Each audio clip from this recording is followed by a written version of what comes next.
or treat. Happy Samhain or Halloween. The nights are drawing in, the golden shadows of autumn are lengthening, and all around things are preparing for winter. The squirrels are scurrying, gathering chestnuts.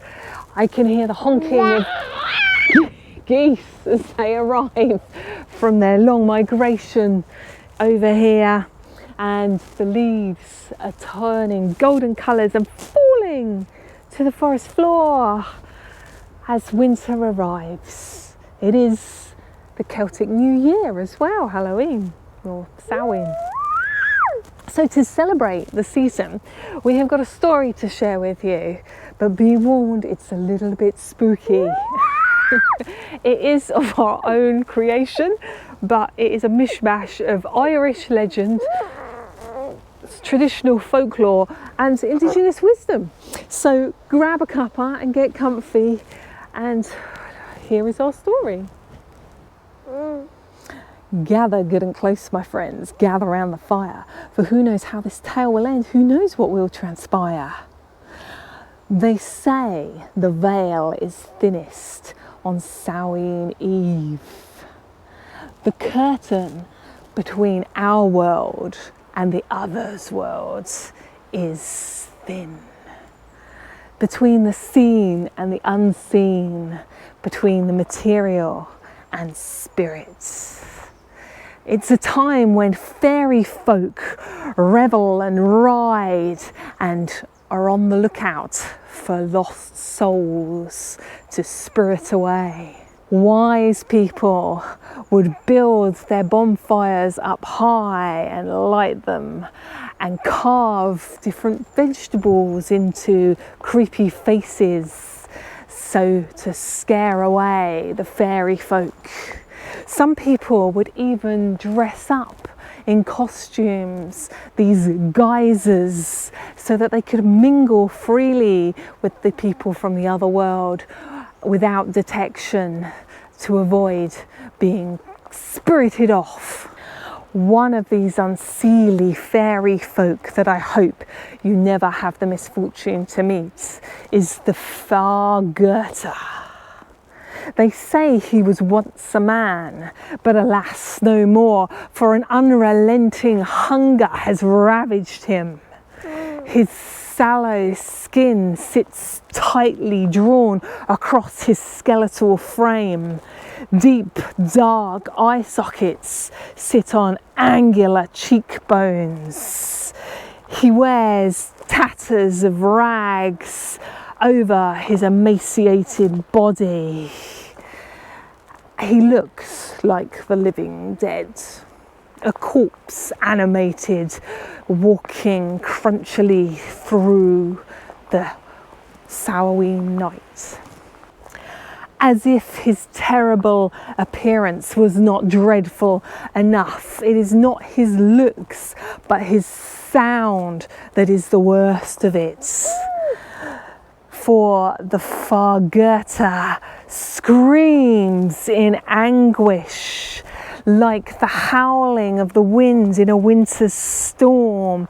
He screams in pain for his unsatiated hunger.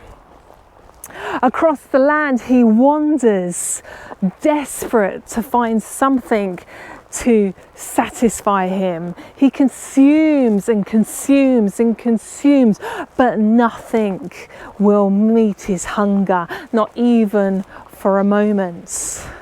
He is known to go door to door, just as the geysers do when they trick or treat.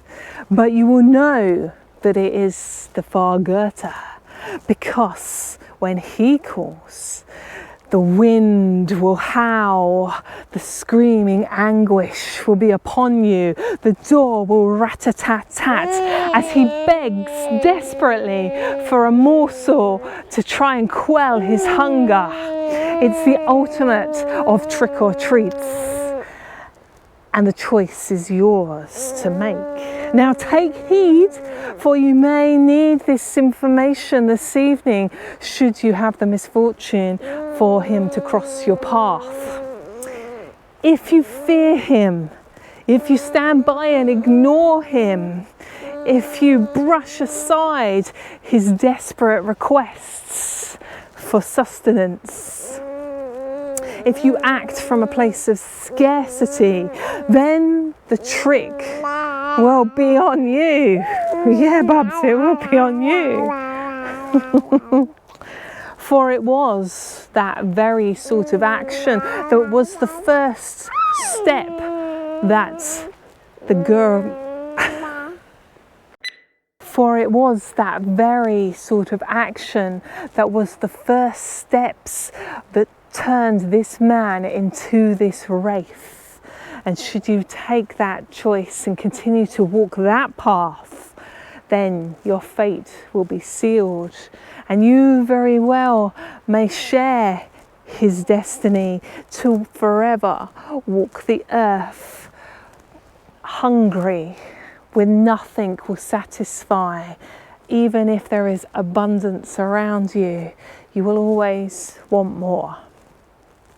However, should you act with compassion, should you welcome him in and compassionately share your gifts with him, if you feed him a big gratitude soul cake, if you treat him with all that's within your power and share the abundance that you have, then he has the power within him to convey gifts and blessings to you.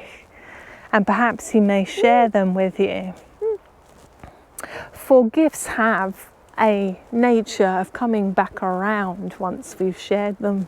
And you may take your first steps to dancing across this good green earth with a heart full of gratitude and knowing that whatever you've got, it will always be enough. So take heed this evening or any evening when you make the choice, trick or treat. Who knows where it might lead you? Do you have a favourite way of celebrating the season? Do let us know in the comments section below. If you've enjoyed this video, do give us a thumbs up and consider subscribing to our channel so you can join us again in the woods next time. And thanks for watching. Bye. The veil is thin this time of year.